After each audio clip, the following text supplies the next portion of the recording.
Welcome to episode 9 of WooWoo for the Skeptic. I'm Kim Polinder, your host and curiosity advocate for the world of metaphysics. This week, we're taking a look under the hood of energy healing, brainwaves, and the nuance of the placebo effect. How do brainwaves affect physical healing? Can energy healing from a distance be effective? And are we really being healed by energy manipulation, or is it just the power of the mind? Stay tuned to find out.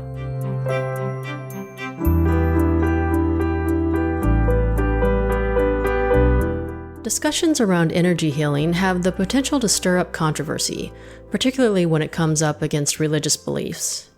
Growing up, my parents' church did acknowledge the existence of instant healings and miracles in the body, but modern-day miracles and biblical ones were always attributed to God and prayer. The tricky part for my parents was when healing was administered by a person versus just praying to God. I remember when I was in high school, one of our star basketball players injured her leg and was potentially going to be sidelined for the rest of the season. The minister of her church coordinated a laying on of hands for her, and she said that her broken bone was instantly healed. My mother had little to say about this other than it was the hand of God and was not interested in talking more about it. Her fear to me was very palpable. It's interesting to me that many Christians are unwilling to consider that healing can come from love alone. I've noticed many religious practitioners entering the world of energy healing and telling their clients that their healing comes from God or that their psychic messages come from God now makes woo-woo concepts more acceptable within the church. My guest today is Vickie Wickhorst, who teaches an energy healing modality called quantum touch. Our conversation is less about the specifics of quantum touch and more about the mechanics and science behind energy healing in general. So please enjoy.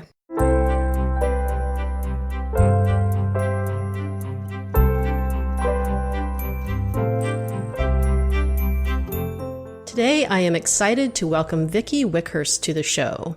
Vickie has explored natural alternative forms of healing for over 20 years.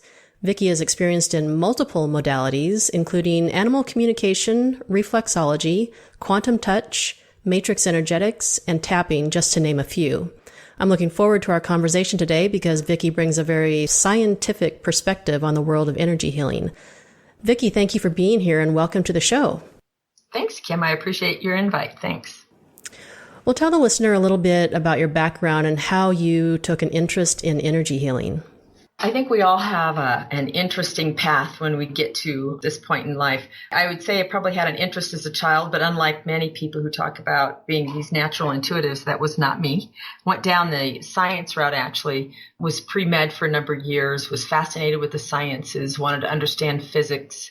When I was actually finishing some of my graduate programs, started doing some research based on human behavior. I was really fascinated more in science and philosophy and how the intersection of those two actually informed how we treat each other, how we thought about the world, the questions that we asked of our science.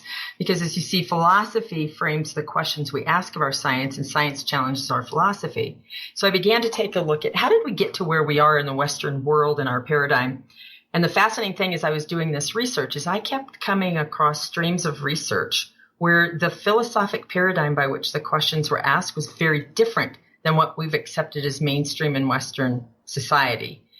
I found that science actually to be much more powerful and actually explained to me much more about how our world and our universe works. The fascinating thing is that I don't know that science would have produced something that would have had a strong financial base to it. I don't think you could have created a commercial society around it.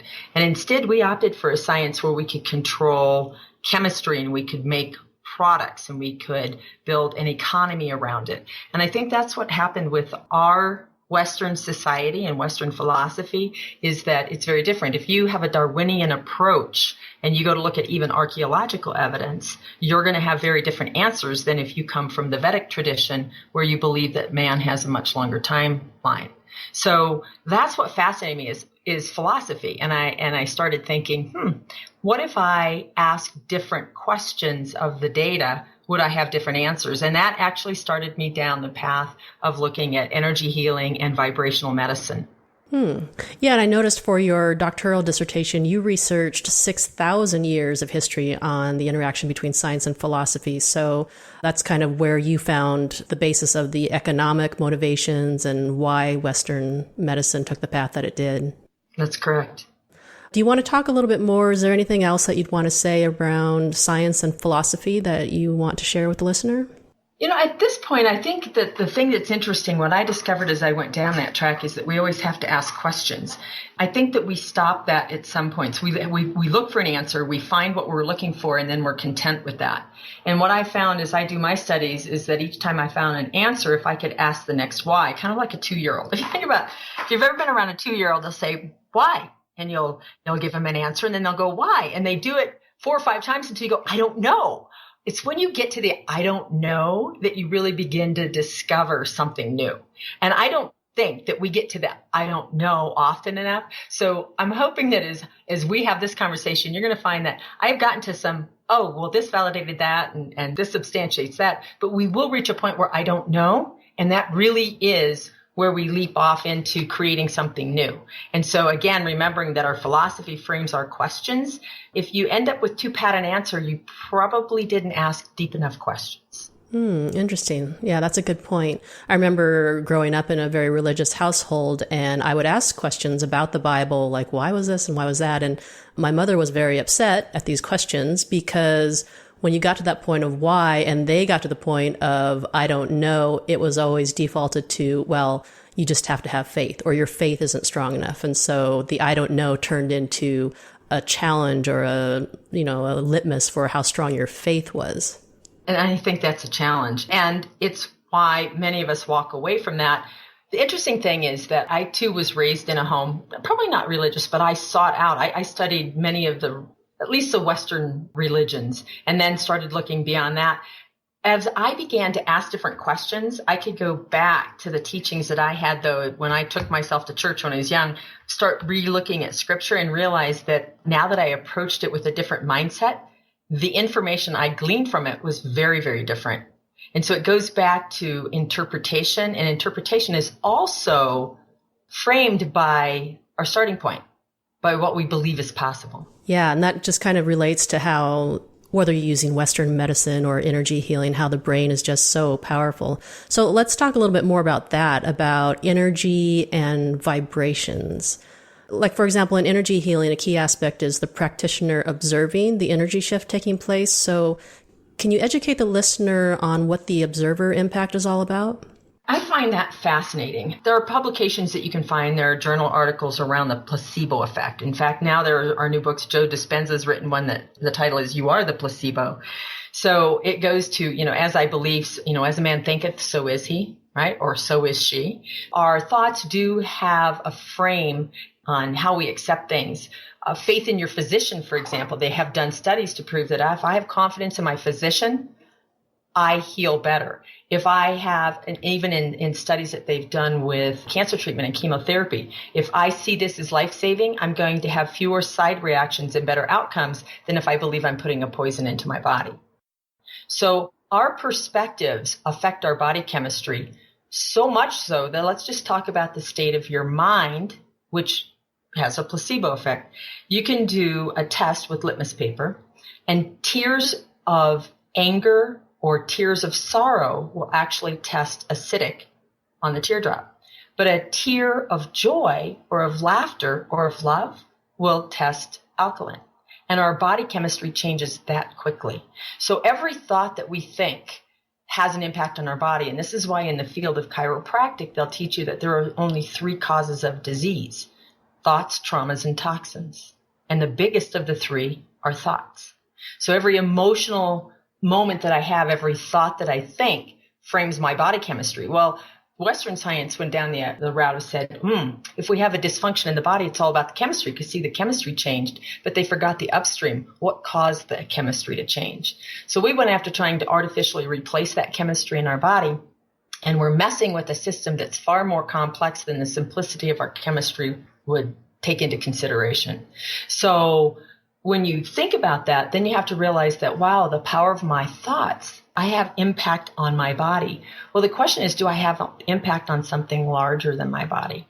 There was an interesting, this is anecdotal, and I would have to go and find the resources on this, but I think if you search for it, you find it. Happened to be in a class on neurolinguistic programming taught by a gentleman who is very advanced in hypnosis. And he was talking about a physician who had a patient in his office who was having an asthma attack. And he just had the drug rep in a few days before about the new wonder drug for asthma and thought, well, I'm going to go ahead and give this a try. Gave it to the gentleman, had a very quick resolution of the attack. And he thought, wow, this is great. Gave him some samples, sent him on home. A month or two later, the gentleman comes back in. He's having another attack. He's thinking, this is a great chance. He's not super risk here. I can test this. Let's test this placebo effect. He believes I'm going to give him a drug that's going to make a difference. So he gives him the next medication, but it's a placebo. Tells him it's the same thing and no reaction.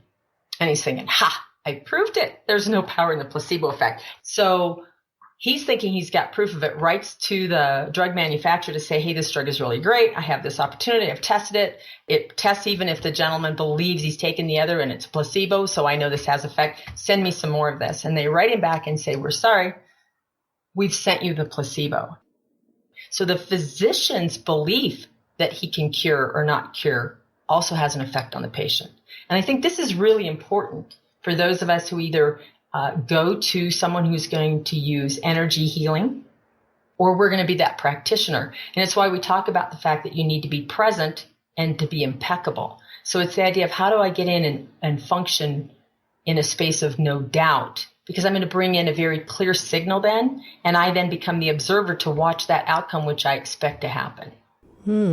That is so fascinating how powerful that is as it relates to the physician or the practitioner's beliefs.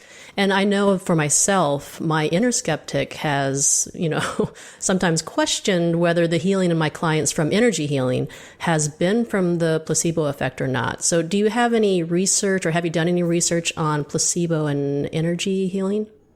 Who I'd recommend that you take a look is pick up Dr. Dispenza's book, You Are the Placebo.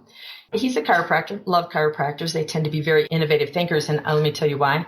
They are taught healing from a different paradigm than a medical doctor. So let's go back to my philosophy, informs my question, therefore my discoveries in the scientific method and my resolutions. So chiropractic is very much on a different track than, say, a Western medicine. Both very talented. I would tell you that I would choose a chiropractor for many of the things that I've done, as long as they're taught in the original premise that D.D. Palmer brought in, because D.D. Palmer, who basically kicked off chiropractic, was of the same paradigm in that what you believe to be true and how you work energetically in the body creates a communication with the brain, which creates a frequency, which then causes the healing in the body. So let's go back to placebo. If I believe in something, I am going to access a brain frequency that is calm and restful. That does produce healing in the body. So what they know in brain waves is when in my waking state, I run through all of the 5 known brain frequencies.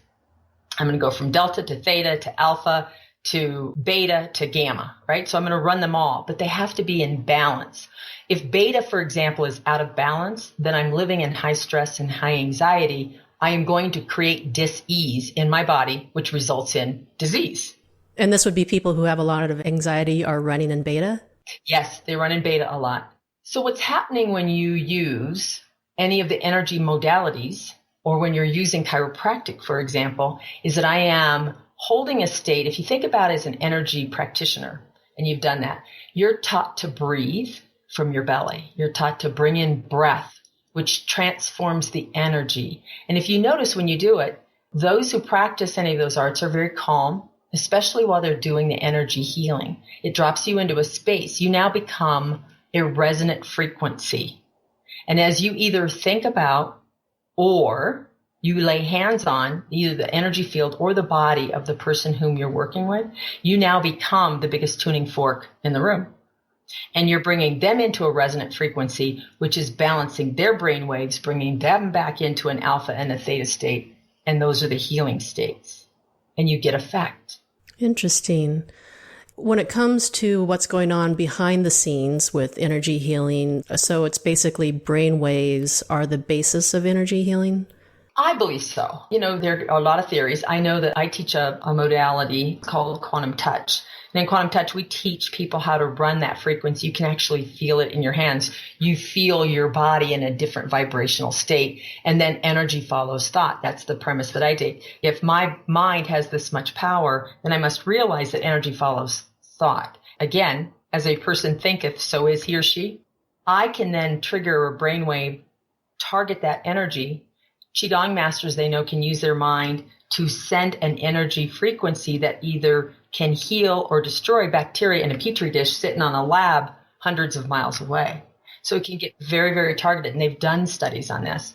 Ingo Swann, who is one of the original researchers in controlled remote viewing, could cast his mind, and they could teach others how to remote view using a scientific method on how to drop into a space and project their mind to read situations in another time and space. Can you go a little bit more into that? Because I have clients and I have friends who ask this question a lot, like, why does remote energy healing work? There are researchers, and I'll cite some of those sources, or I'll send those to you. You can add those to your podcast, because I do have books that are on this. Here's how I present it. Have you ever had a day where all of a sudden, out of the clear blue, you're doing something else and somebody comes to mind? The way I put that is that means that you've been pinged. That means that they've thought about you and you have a connection. So we have to understand that in the world of physics, as we take a look now at entanglement theory, once two electrons have come into contact or shared a space, they're forever entangled. So anyone or any space from which I've either had a consciousness or I've had interaction with, I am forever tangled with. So by merely thinking of them, I'm offering energy. And I will tell you that for your listeners and for you, Kim, as you do more and more energy work, the longer that you do this, the more that you find you have immediate effect. You can think of a friend and they turn around and call you.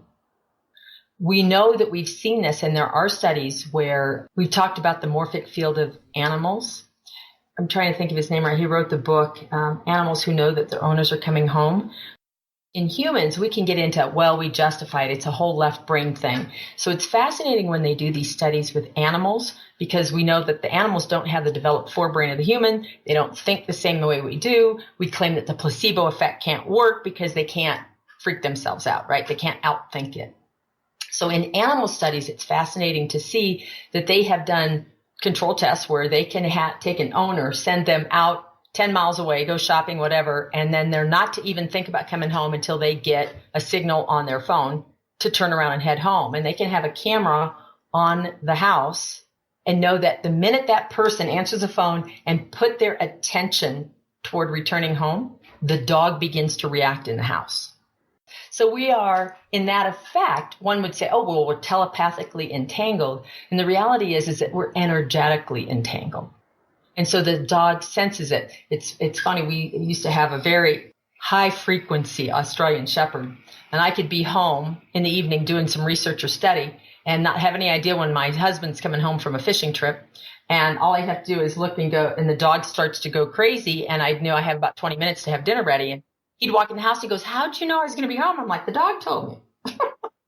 So the fun thing is, once you become aware and you realize that these things are possible, I would challenge you and any of your listeners to start to pay attention, because you'll begin to see your effect in the world. What happens is that we're very busy. We're very left brain. We're not typically present in our body. We're kind of out of our body, and we miss all those signals. But when we can be calm and we can be present and we can pay attention and we can ask the question, we begin to observe the answers. So it's a fun experiment to do. Yeah, definitely. I know whenever I vacation, whenever I'm away from the house, when I'm on my way home, I connect with my animals and I let them know that I'm coming home, just to, I don't always tell everybody, tell my friends that I do this, but I do. I let them know that I'm coming home, because I think it gives them a sense of comfort that, hey, I did not abandon them. And so there have been a number of studies done on the power of telepathic communication. And I think this is the same place where we see distant energy healing. So if I were to think of you, I might even know that you need help. You might ping me. We've talked now, we're connected. And one day I'm like, oh, I just feel like I need to send some energy In the English language, we have very poor descriptors of what I'm trying to explain here because our language is very limited. It doesn't model what you're really doing, but it's as if you're connecting at a heart level and offering a pure signal. You might call me and go, I was feeling really off the other day. Did you think about me? Right. So as you start to pay attention, you'll start to see the patterns happen. But a lot of us go, oh, I'm just making that up. I think I'm crazy. We don't share. So distance energy healing, I will tell you that I actually find it for me and in our practice, my daughter, I've been training her in this. We've been taking classes together since she's 15. She's now 27. And because of that, it would have been nice to have started earlier. I have a girl who's going to be in our class coming in October who's only 12, and I'm very excited because she'll be there with her mother about opening those possibilities, because what happens for most of us is I think that we naturally got this. We could see things. We had imaginary friends. I think all babies see the energy field. If you're looking at a baby doesn't focus on your face. They have this soft attention around you. And whenever you teach someone how to see energy fields, you teach them how to look at someone, but to soften the gaze and notice the space around them. And this is when you start to see that lovely haze we call the aura. Babies, I think, see that vividly. Yeah, some friends just had a baby. That's exactly what happens when I'm near him. He might be zoned out looking at a picture or something, but I can tell when I connect with his energy. It's fun. Next time you're there, just imagine pumping up colors. And so energy follows thought. Imagine glowing bright red, and then imagine glowing bright green, and watch the baby be in absolute fascination of you. No matter where mom moves them in the house, they've got their crate in their neck to take a look at you because they're fascinated. So I think we've all had this ability. And what happens is that we begin to filter out information in order to survive in the day-to-day, what we call reality of the world. And so we tell our kids, oh, there's no imaginary friend. Oh, no, you cannot hear the dog talk. That's not possible. And we start to teach people what it means to be human. And what we've lost is what it really means to be human. That we have these wonderful creative abilities. Donna Eden talks about in her little hometown that had people who had come to her for energy healing who could see no colors but knew she could. And they asked, well, how do I do this for my kids? And she said, just always talk to them about what they see. Talk to them about the colors. Talk to them about the auras. Talk to them about that. And that filter stays open. Yeah, because when kids are young, that's when they still have all of these gifts open. And then as they get older, they get criticized or made fun of. And so they close down those gifts. So that's great advice to really open up those conversations. Right. So if you think about being able to do that, so here's my daughter who at the age of 15, we begin to discover this. And I'm thinking, I need to keep the world from impressing upon her what she's incapable of, because all we really do is teach limits. We teach fear. We teach limits. We teach doubt. We basically take our power away. And so working on her to do that, I will have to tell you that she has really tuned in to where she has some amazing abilities. Kelsey can tap in as a proxy to someone and diagnose exactly what's going on. And she's more sensitive than I. So I'm fascinated in the science. My little left brain still needs to know. And I know if I can give my left brain enough information, I can make it be quiet so that I can get in and do the energy work and I can get without doubt. She, because of where we went, just looked and said, Mom, just believe it. And I'm like, I'd love to. Blessed are those who believe. Right? But to watch her as she blossoms is amazing, because we've had a young lady that came to our study group, had no exposure to energy work at all. And so we were explaining to her about surrogate and proxy work. And she says, well, can you tap into my daughter? Okay, so energy work at a distance, right? Can you tap into my daughter who's at home? I said, yes, only give us her name. Do not tell us anything about her. And she says, okay. So Kelsey goes ahead and drops into a proxy position, sends her energy basically out. And by the way, in Sweden, they call them doppelgangers, right? So it's my duplicate goes out. So she sends the energy out, connects to this young girl by first name only, scans her own body and said she has severe pain in her right Achilles tendon. And the mother drops her jaw and she goes, yes, she injured it running last week. And we then did an energy technique on Kelsey. She offered that energy back to the little girl. And I said, now call your daughter and just check in. So the daughter didn't know we were doing anything. Mom calls the daughter and she goes, say, I'm just calling to find out how your ankle is. She goes, weird thing, Mom, it quit hurting all of a sudden. So distance work works quite well if I realize that the body is nothing other than frozen light. If we truly believe what we're now learning and revealing in quantum physics, we are nothing other than a vibration that has come down into a state that can be seen. If we go from, muscle and bone and tissue down to cells, down to molecules, down to atoms, down to the electrons, we realize they don't really exist. And the electrons flash in and out of existence many times a second. And so we are simply a vibration that is a dense enough vibration for us to lay hands on. Yeah, and I have friends who ask me about the whole concept of permission because they don't like the idea of someone else being able to just come into their space at any one time. And so let's talk about the importance of permission and how that works. Say, like for me, example, when I have a client and I agree to work with them, I will work on them outside of our sessions. Like you said, when I think about them, I'll run a little energy for them. Once I get that initial permission, then I go ahead and go in their space until our work together is complete. Talk a little bit about the importance of that. It's a really great question. And I think there are several ways to look at permission. And so let's break it down into the why and the purpose. I have had classes where I've had teachers say, absolutely, you should never take free agency from someone and you should never work without permission. Well, I do believe that I have an impact on the world. So am I supposed to not think about them? It's just right now, if I said, don't think about a purple elephant, you have to think about a purple elephant, not to think about a purple elephant, right? So your clients happen to come for you, and that is implied permission. They've sought you out and said, I would like you to work on this. And the contract you basically set up then is that you've come into my awareness. And so much like Ho'oponopono teaches is anything to which we've observed, we now accept responsibility. Otherwise, it would not be in my awareness. So when something comes to my awareness, it's as if you've been pinged to say, okay, offer. Permission then is something that I think happens at a soul level. If you're walking through your day and I come to mind, you're going to offer me some love. Now, there's a difference between offering energy to support this person in their health, healing, or path and control. And the only way that we can truly get positive effect on someone else is when we offer a pure vibrational stream of energy without dropping into control. Because I can be in control. I can be mad at somebody and I'm trying to control them. Am I going to have an impact? Yes. But we also have the ability to accept or turn away that energy. So the theory that we teach is that if I thought about you, Kim, tomorrow, and I'm thinking, I think I'll offer Kim some loving energy. If you don't need it at the moment or you don't choose to have it, I believe that like anything, it's neither created nor destroyed. So I am tapping into vibrational energy that exists on the planet, in the universe. It's going to go where it needs to go. So it's up to you whether or not you take that in or choose to use it. Now, like one of my mentors, Richard Gordon, who teaches quantum touch, I love the way that he talks about it. He says, so we must think about this. If I'm sitting out on my porch and I look over it and the neighbor's got a young child, little 4-year-old that's out playing, and that child just makes me happy, and I think loving thoughts to that child, I have transferred energy. I have thought about that child, just like you thought about your dogs when you went home and they sensed your presence.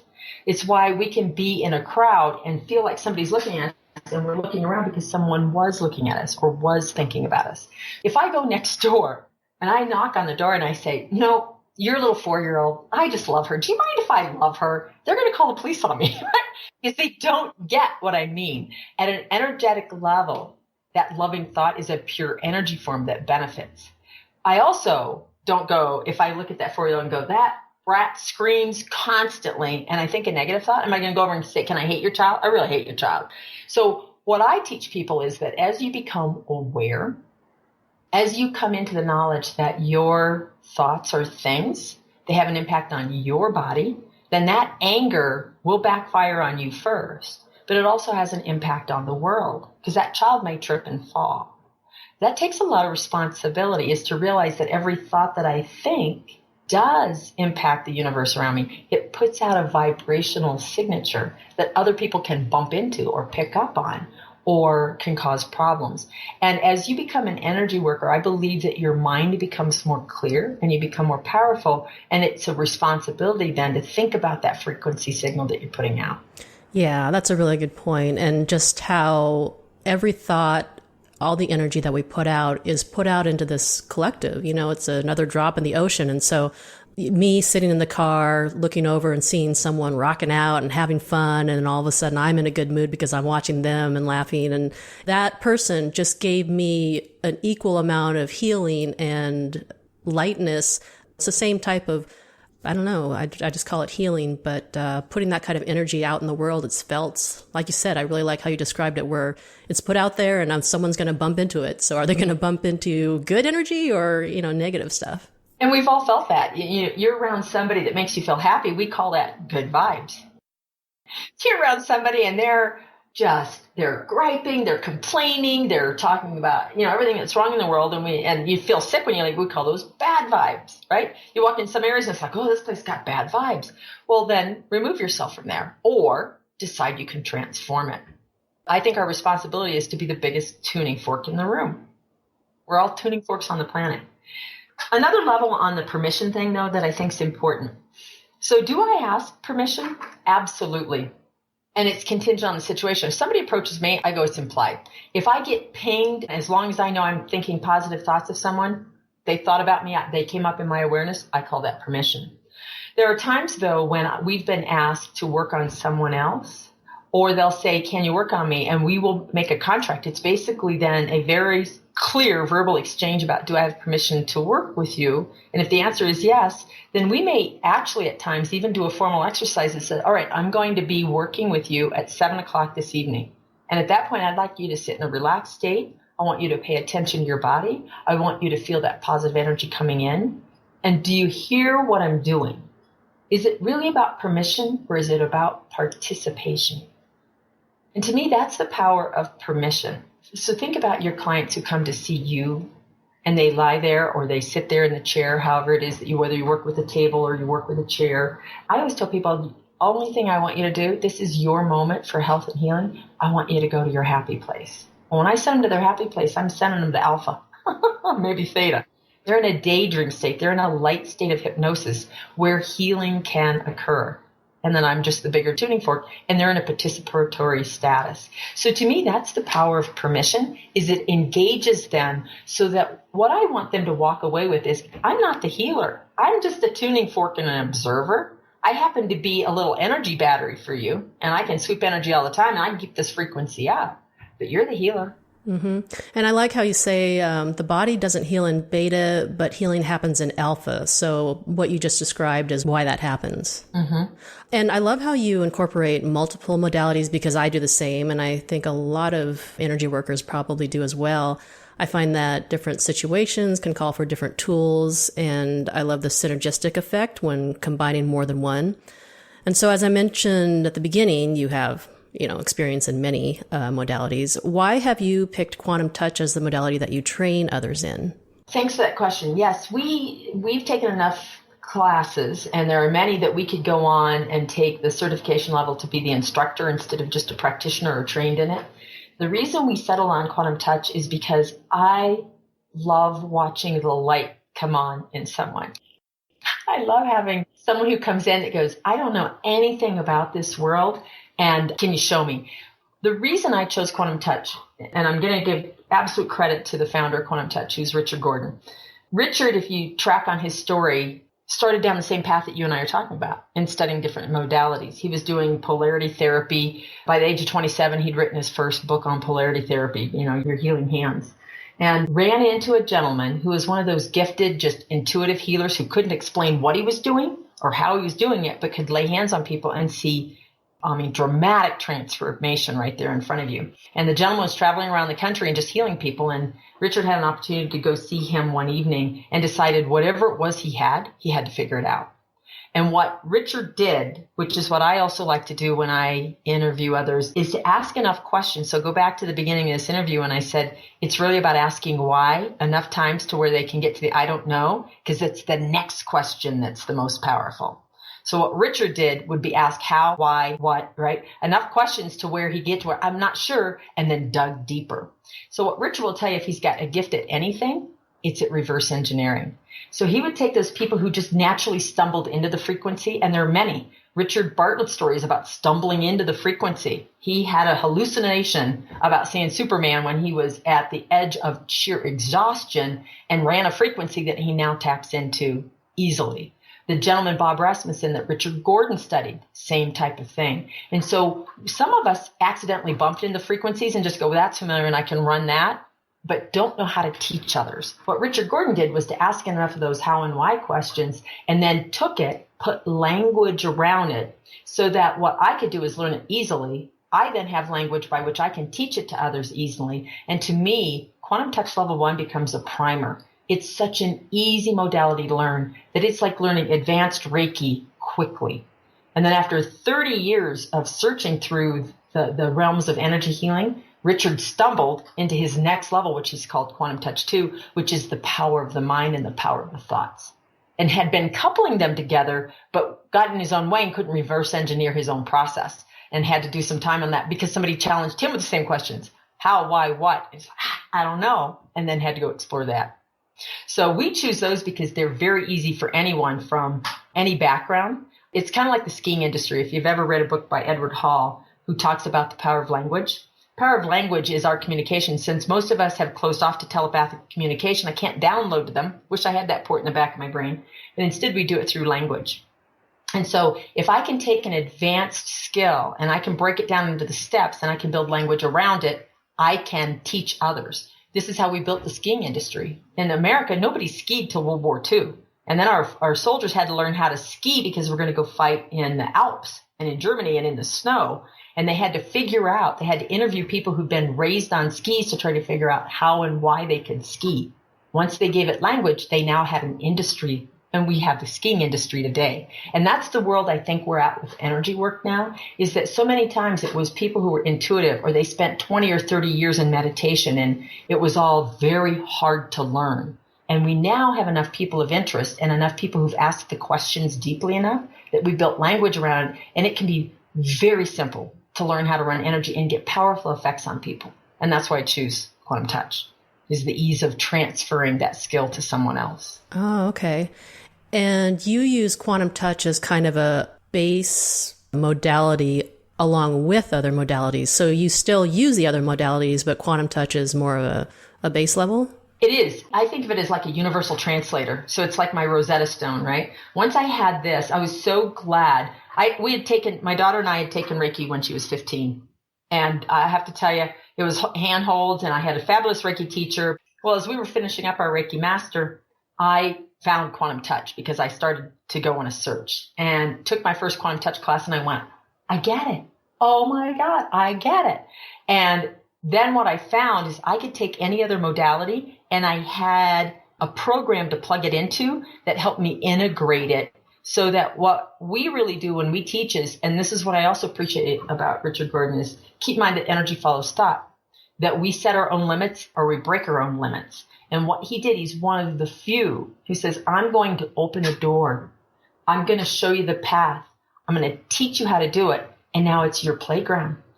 Go own it. Make it yours. Challenge everything that you know is real. Take other classes. Call me when you figure out how to fold it into whatever you learn. So to me, it becomes that plug and play kind of a module. So I have an open architecture system, right, that I can plug other programs into and make uniquely yours. Because again, if they're uniquely yours, then you believe them and the power of your thought makes them stronger. Yeah. And I love the concept of plug and play because that's what I do is with something called theta healing, is use that to do the work, so to speak, of what other modalities might do. So Quantum Touch for you is like a base operating system, and then the other modalities are maybe applications that run on the operating system.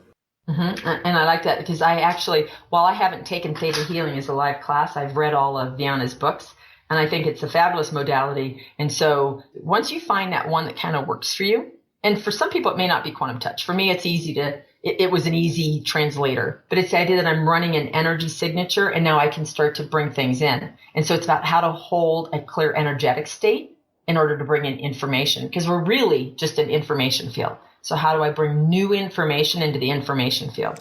Yeah, and I also love how you've had students in your classes for Quantum Touch from all different walks of life, including devout Christians who are rooted in biblical beliefs. So how is your training generally received by religious people, and how do you bridge that gap?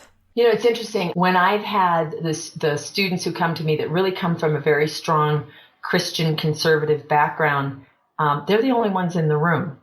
I've had other classes where they're all people who are like, I don't even want to talk about the Bible. And I've had classes that are all physicists. So we had one where we had 10 people in the room and all of them had PhDs in some level of science. It was a fascinating class. But I've had classes where really I needed to know that you're not going to violate my belief system. And I honor that. I think you have to start from your belief system and then you can expand from there. If I have someone come in and I violate everything they believe, they have no place and no basis to absorb the information and they reject it wholesale. And on the other hand, let's take a look at any of the spiritual traditions. I spent 10 years studying theology. I needed to know if Christ told me that everything he did, I can do and more, there's an answer there. So, of course, we didn't call it magic. And if you look back to the old saints, they did many of the things that we would strive to do today in energy work. They would have been burned as witches unless they became saints of the church. We have attributed powers to either angels or demons. And I don't even challenge that. If you believe in angels and demons, then those angels and demons exist. But what I can do with someone who comes in because of my background with theology is enter it from that paradigm and that language structure and that belief system, because this is not a violation. If you think about what we're taught in any of the great spiritual traditions, is that it's about the heart and it's about love and it's about compassion and it's about integrity. And I will tell you, those are all the same words that we use. If you truly want to run a pure energy signature to help someone heal, you need to remove fear. The only way you can do that is through compassion, love, and integrity. Yeah, I used to have a lot of conversations with my mother about our differing beliefs, and where we were able to meet was in the middle. And I said, look, we may have different beliefs, but we can at least agree that our intention is love, compassion, joy, and those are kind of the base beliefs that brings everyone together. Right. And so the wonderful thing is that, as I said, I studied theology for 10 years, and then I went off into the energy, not having left that behind, but said I immerse myself in that. I feel grounded. It's the same thing I told my daughter at 15. I said, we're about to go explore the outer realms of what might have been at one time called witchcraft. I said, you need to be grounded in who you are, whether that be in your faith tradition or your belief in science, but it's to know that I'm solid in this reality, and I can also go play out in other dimensional spaces or in other energy realms. But you see some folks who get very, very scattered and they kind of lose their identity. They have then fear. That's not going to make them the best healer for someone to go to, right? Because if you operate in fear, you create disharmony in the system. And once you can go into that space, if I were talking to somebody in the Bible, you're right, it's like Paul, then all things are allowed because I'm safe in who I am. I've come into the rest. Once you reach the rest, I can now explore anything, and then I discern those things that are good that I can bring into my belief system, those things that are good that I can bring into my approach to energy and energy work and energy healing. So what would you say to skeptics who don't believe that energy healing is real or effective, or maybe strong religious beliefs or religious Christians who are not open-minded to energy healing and are afraid of it and think it's the work of the devil? So it's interesting. I had a chance for this to be a very real moment. I had, and I've always said that when you come into this work, you have to be prepared. Sometimes you're going to do, to support someone, and they're going to have absolutely full recovery from what they presented to you. And other times you're there on their path as you assist them in the dying process. We will all exit the world that way sooner or later. I happened to have a situation where I was supporting someone, went to see her at the hospital. She was in horrible pain, was getting chemo, had a port put into her brain, horrific headaches. And what I knew I could do, I wasn't there to change her course. She had chosen her course. If I'd gone and go, oh my goodness, don't let them do this to you, what have I done? I've added fear to the system. I'm not going to make her feel better. So instead, I went in there in love and total acceptance, and I offered her support. And within less than 20 minutes, and I walked in the room, the lights were out, she's in a fetal position, rag across her face, so much pain she couldn't even moan. And within 20 minutes, she was sitting up and ordering off the menu, and we were laughing. And into the room walked someone from her church family. And this was quite shocking to them. I mean, think about it. They had walked out of the room a half an hour before to go get lunch, and she's curled up in a ball in pain. And they walk in the room, and here I am sitting here laughing with her, and she's telling her friends about how I came and laid hands on her. And the first thing they did because it was outside their acceptance, their belief system. Now, they believed in God. They believed God could save, but they were also on the path. She was so far down that it was God's will that she die. And all of a sudden, I'm in here and changing God's will. And the first question they asked me is, are you of the devil? And my response was, there's only one source of love that I know, and I came here out of love, and I offered her love. And love heals all. What did they say? They sat in a corner and watched me. Got out their holy water. And So I have also come to accept that I'm not there to convince someone of another way. I guess I would say my perspective is that I need to be as clear a tuning fork in this world as I can be.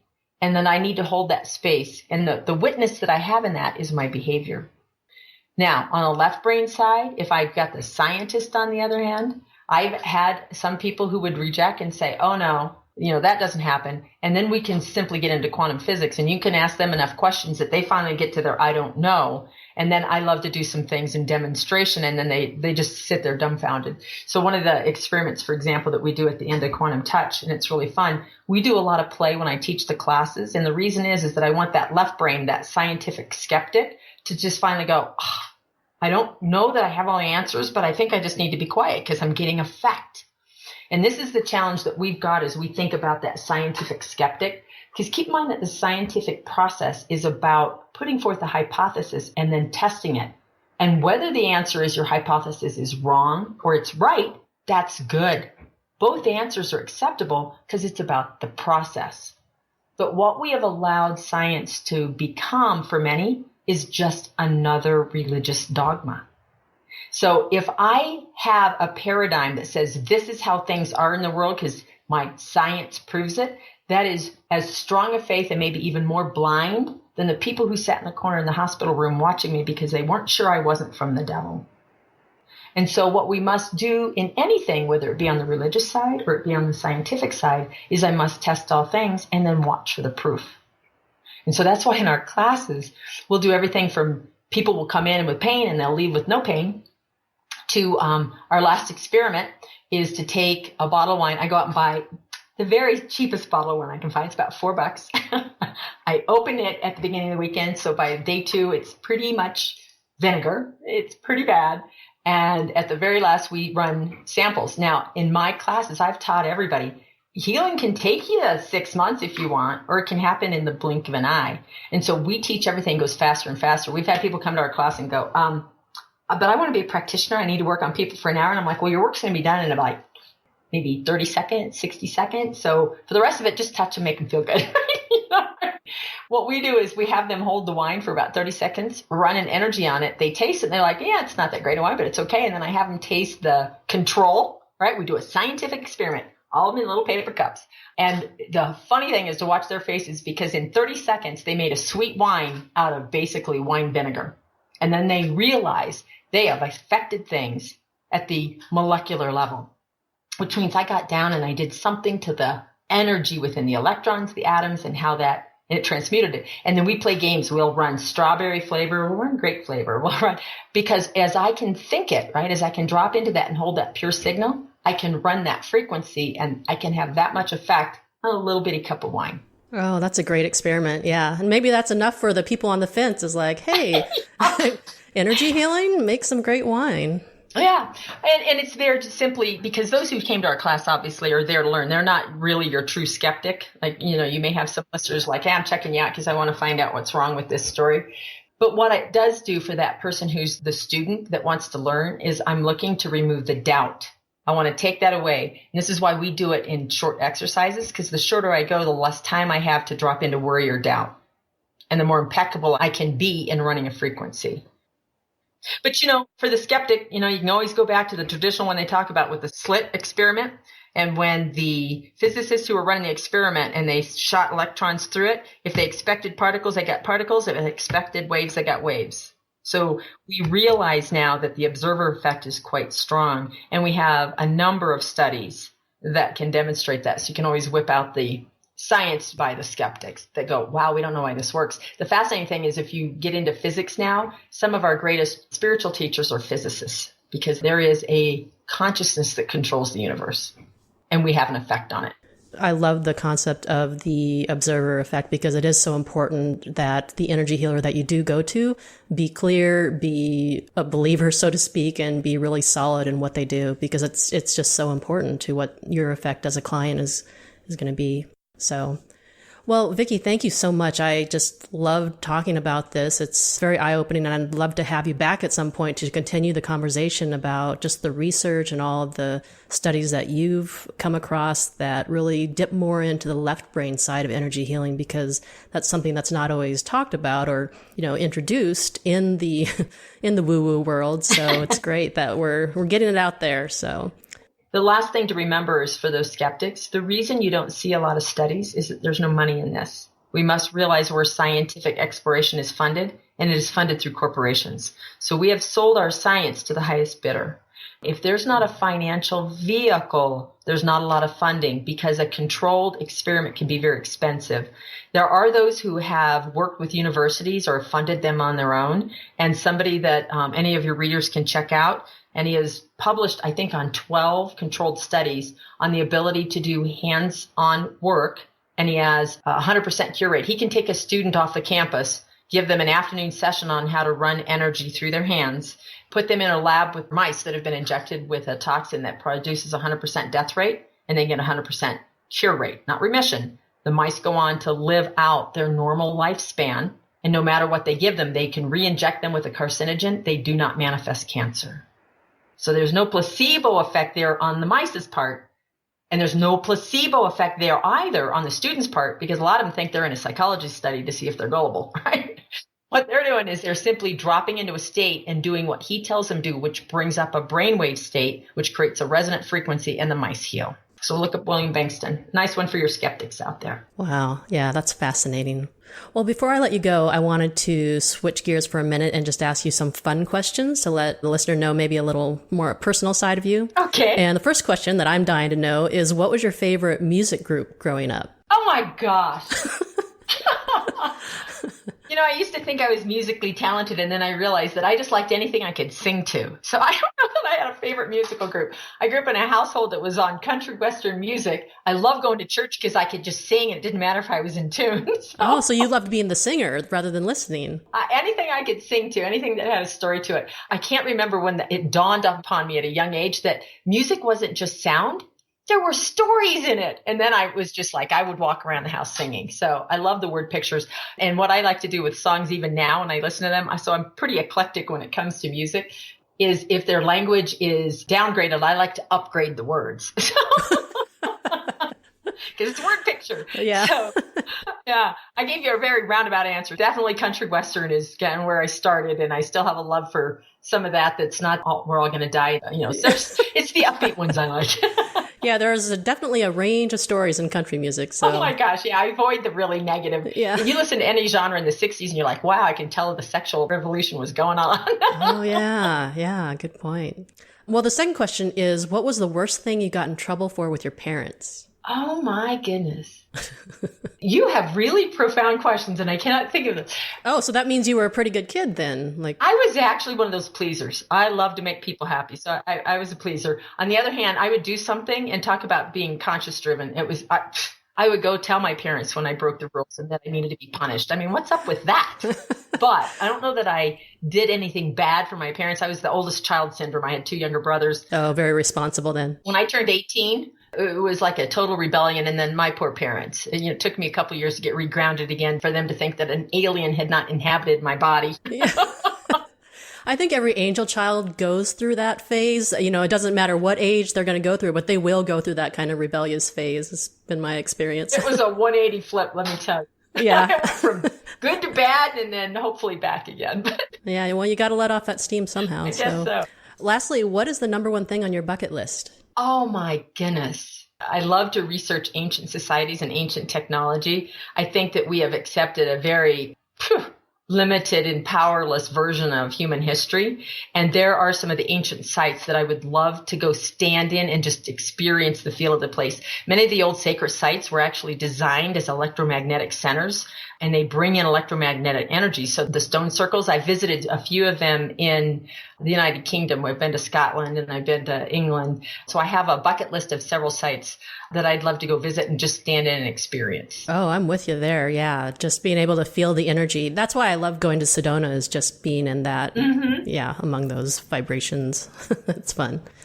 All right, Vickie. Well, thank you so much for being on the show. This was a wonderful, wonderful conversation that I loved. And if listeners want to contact you for training, what's the best way to reach you? Oh, thanks. We have a little learning center. I like plays on words, as you can probably tell. It's ColoradoSageLearningCenter.com.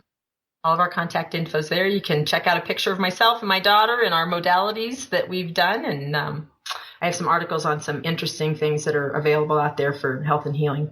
Oh, wonderful.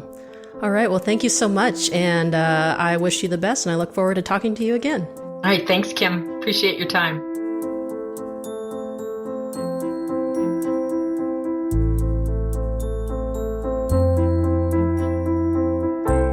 Today's WooWoo News Corner highlights the work of Dr. Joe Dispenza.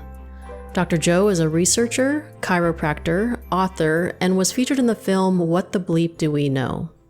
He has done a lot of research on the science behind spontaneous remissions and how people are healed of chronic diseases and terminal illness. Dr. Joe wrote an article called The 4 Pillars of Healing. After years of interviewing people who experienced healings, most of these people had 4 things in common. Coincidence number 1 is that an innate higher intelligence gives us life and can heal the body. Whether they called it God, spirit, universe, or the subconscious mind, they accepted that an inner power was at work and that it was possible to tap into it. Coincidence number 2 is that thoughts are real and directly affect the body. Dr. Joe wrote about a relatively new field of science called psychoneuroimmunology that has demonstrated the connection between the mind and the body. The way people think directly impacts their health and their lives. Coincidence number 3, we can reinvent ourselves. All of those who restored their health did so after making a conscious decision to reinvent themselves. They broke their habits of their old selves and persisted in their new ideal and habits until it became a familiar way of being. And coincidence number 4 is we are capable of paying attention so well that we can lose track of relative space and time.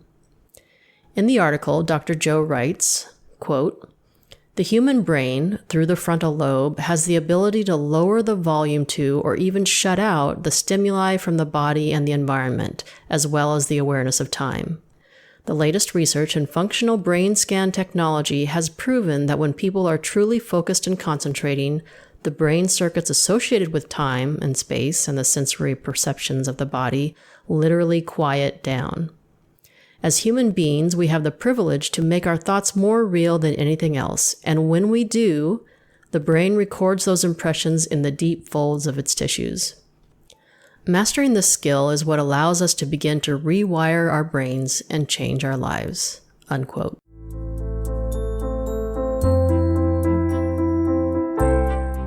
Thank you for listening to WooWoo for the Skeptic. I would love to hear from you if you have ideas for a show, or if you have questions or want clarification on a particular topic. And if you enjoyed this episode, please subscribe in the podcast app so that you never miss a show. And now for your moment of woo. This week's quote comes from Louise Hay.